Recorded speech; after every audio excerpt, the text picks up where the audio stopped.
السلام عليكم ورحمة الله وبركاته. كلنتي وعنا وناكسن دمان خيارة شرفت لكم حولان channel كيرنا الصومالي ميديكال لابوراتوري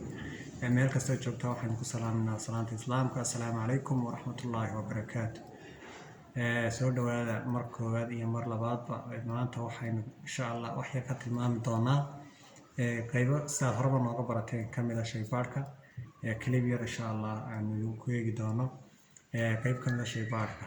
qaybtaas insha Allah maanta waxay noqon doontaa ESR waxa loo yaqaan ESR maxaa tahay marka koowaad horta ESR ku xiyaan ogaano ESR waa qayb kamid ah shaybaarka gaar ahaan hematology-ga lagu tiriyo isla markaana lagu ogaado infection-ka ku dhaca dhiigga infection-ka dhiigga raaca iyadoo la eegayo normal iyo abnormal waxa la yiraahdo jiraan normal range loogu talagalay qofka caafimaadka qaba ay jirto isla markaana waxyaabo exceptional ay jiraan sida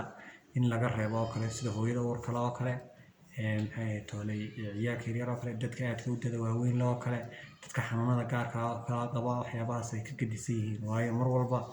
in sida qofka la nool xanuunada maxay toolay si hepatitis oo kale iyo waxyaabahaas uu ka gedisan yahay maadaama oo caafimaadkiisu la oran karo 100% waxyaabaha ay WHO caafimaadka ku qeexday mental ahaan iyo physical ahaan iyo ay qofku uu caafimaad qabo maadaama aanu dhameystirnayn oo xanuuna ay la soo darsayn oo lana nool yihiin iyo way ka baxsan yihiin marka ESR-ku waxa la yiraahdaa waxyaabaha wax lagu ogaado infection-ka dhiigga raaca ayaa lagu ogaadaa marka normal rate uu leeyahay xaddi loogu talagalay oo la oranayo inta hadduu yahay waa normal oo waa intii caadiga ahayd ee qofka bini'aadamka loogu talagalay wixii intaa ka badanna waxa weeye waxa la oranayaa waa abnormal oo qofka infection ama adu sidii doontaa noqoto ayaa jirkiisa ka jira marka laba hab ayaa jiray beriga hore waxa la isticmaali jiray bahal dheer oo la oran jiray West Grand Tube oo dhinacan xanjal laga dhigan jiray labada dhinacba ka daloolay iska noocan oo kale uu ahaa tube kan oo kale waa laakiin xaggan iyo xaggan buu ka daloolay marka xaggan ayaa xanjal laga dhigin jiray xaggan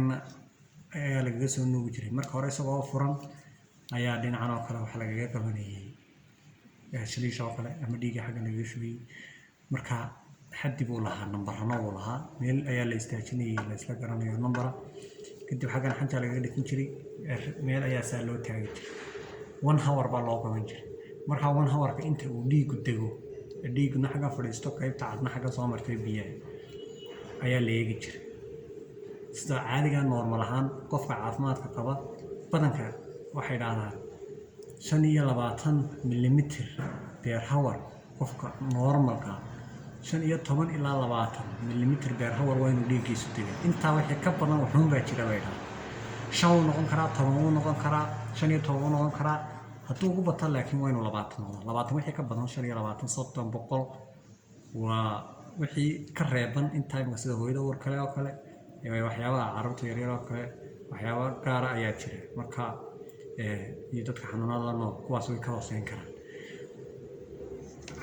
hadeer casri ayaa la gaaray oo taa waa laga soo gudbay imika berigii hore haddii 1 hour la sugi jiray hadeer fast detector wax la yiraahdo ayaa soo baxay fast detector tube kan casriga uu wataa sodium citrate ayaa ku jirta oo xaggan waa isaad aragtaan sodium citrate yar ayaa ku jirta tan oo saamaxaysa in 1 hour ki berigii hore laga maarmo isla markaana imika 30 daqiiqo ayaa la sugaya half ayaa laga dhigay 30 mar ayaa la sugay waxa la isticmaalayaa qalabkan sida halkan ku aragtaan fast detector ayaa la yiraahdaa number ayu halka ku leeyahay 0 10 20 30 40 saasoo socda kan qofkii marka dhiigga ku furto imaay lead kayre loogu talagalay baad istaajisan kartaa xagga kana waa istaajisan kartaa kadibna waad soo qasanaysaa marka dhiigga halkan ku shubtid kadibna halkan raag ayaa halkan gelinaysa xaggaasaad gashanaysaa kadibna wuu iska soconaya 30 ilbiriqsi baad qabsanaysa 30 kaamiraad qabsatid hadba intuu dego ayaad halkan ka eegaysa matalan hadduu 5 oo kale degay halkaa 5 istaagaya 10 20 30 hadba halkii uu dhiigu istaago hadhow toole 30 kaaga ilbiriqsi marka kuu dhamaadaan waad eegaysaa 30 ilbiriqsi meel bilaa dhaqdhaqaaqa baad dhiganaysaa halkaasaad ku daynaysaa si aanu qalbo dhiig isugu qasmin 30 ilbiriqsi kadib waad soo qaadaysaa waad eegaysaa halka uu istaagay waad ku joojinaysaa ina waxaad dhahaysaa 30 ilbiriqsi waxa weeye faasi dictator baa la yiraahdaa kan 30 ilbiriqsi ayaad sugaysaa waxay marka normal iyo abnormal kuma doogaysaa normal ku jira qofkan imsa xaalad abnormal ay ma doogaysaa sin soo sheegnina wuxuu noqon karaa 20 ilaa wixii ka yar wixii inta ka badan waa fashion marka dadka gaarka laga reebo marka qofka xaaladiisa qofka baad kulliba dhiiga ka qaaday waxyaabo ka cabanaya iyo wixii sanooyinka kulliba qofka cawasha ay keenaya hadii uu dhiiga infekshan raayo kale leeyahay taasoo kale ayaa dhici karta marka maanta insha Allah intaas ayaynu casharkeena ku joojinaynaa insha Allah casharo kale oo intan ka faahfaahsan iyo kuwo insha Allah waan idin soo wadnaa waqtiga oo aad nagu ciriiriya maadaama oo anaga qolada hawluhu ay badan yihiin casharaan badan oo continue ma soo gelino insha Allah maalin walba ilaahay naga hagsiiyaa inuu idin soo gelin doona aad iyo aad baan idinka mahadcelinayaa sidaad channelkayga ugu xiran tihiin motivationka aad noo samayseen sida aad korna ugu qaateen aad ayaan idinkaga mahadcelinayaa anaguna waxaan idin badan qaadanaa insha Allah biidhnillaahi kariim goor ay noqoto inaan casharo fiican oo bixiina oo si fiican aad u fahamtaan aan idin soo gelin doono kilibkeena waxaa kaloo idinka codsanayaa insha Allah sidaad u aragtaan sida habkaan u soo gudbino haddii aad